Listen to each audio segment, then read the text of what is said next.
Viral, pria ini modifikasi setang motornya jadi setir mobil. Warganet sebut cara gasnya gimana.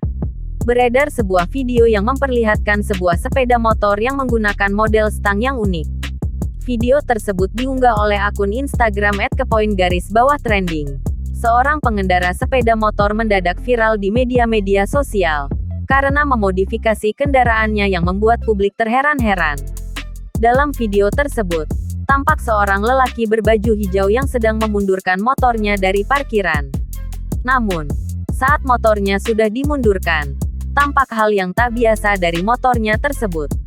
Jika dilihat, pada alat kemudi motor miliknya tak seperti standar setang sepeda motor umumnya. Ia memodifikasi motornya sehingga alat kemudinya menggunakan setir mobil. Tak sampai di situ, warganet dibuat bingung lagi lantaran bagaimana cara pria tersebut dapat mengegas motornya. Salah satu warganet mengaku mengetahui caranya. Dikatakannya kemungkinan terdapat tali gas di bagian sebelah kanan.